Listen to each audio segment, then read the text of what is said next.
pouvant heurter les jeunes enfants. Restez plus amoureux les animaux. Mais sachez qu'il a été écrit sans méchanceté du tout, simplement pour s'inspirer de la nouvelle des Pierre Alain Pro, le chat noir. Alors voilà, le chien gris.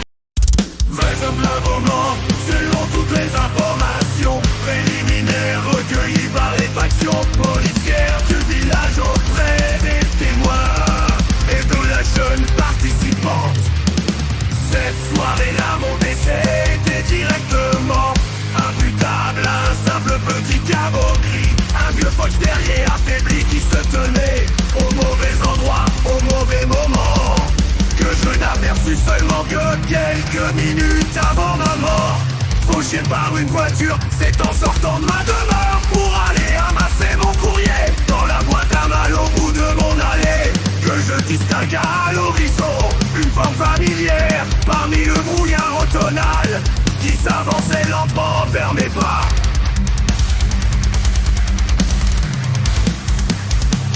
Qui s'avançait lentement vers mes pas.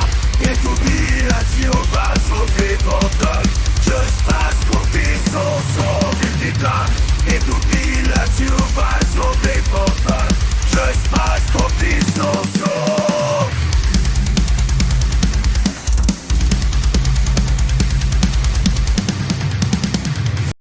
Aussitôt, je crus avoir affaire à un petit loup qui venait contrarier mon bétail lorsque je m'absentais de la ferme. Alors je retourna dans ma maison m'équiper d'une massue, et puis je retournai à l'extérieur, inéluctablement, vers mon destin fatal. Je me retrouvais ainsi face à l'innocente petite bête qui s'était rapprochée jusque devant mon entrée. Ce n'était pas du tout un loup sauvage comme je me l'étais imaginé au départ.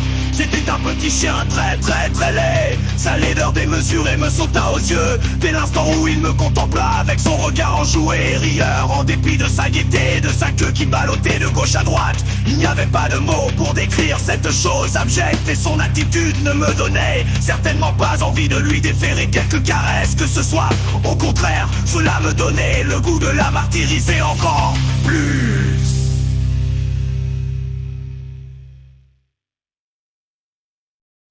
Un animal aussi exécrable que ce paquet de longues mal brisé de cet amalgame de pattes qui font qu'il n'était même pas tout de la même hauteur de cette lave fessée, de cette angle noirci et surtout de cette blessure sur le long des côtes. Une écœurante écorchure rouge, elle pouvait avoir un air aussi jovial. Une messe attachée à son collier sud et la bête me laissant présager que j'avais possiblement à mes côtés un fugitif du nid familial, et je ramassa la corde et ne la lâcha pas.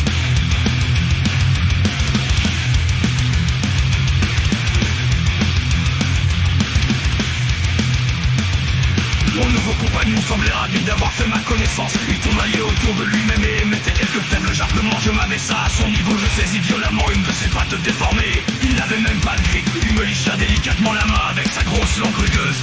Quelle désagréable sensation!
Sur la route, à la recherche de son vieux compagnon poilu qui s'était sauvé de son domicile lorsqu'elle l'aperçut justement là, au beau milieu de la chaussée, le regard niais aveuglé par les phares de l'automobile. Elle appliqua brusquement sur les freins en pivotant le volant vers la gauche et n'eut pas le temps de freiner, elle avançait tout droit vers l'entrée de ma résidence, vers cet ivrogne que je suis. Donc alors, où est-ce que j'en étais vers cet ivrogne que j'étais donc, qui pourchassait son gibier avec la même fébrilité et innocence qu'un jeune garçon de 15 ans, et qui fut fauché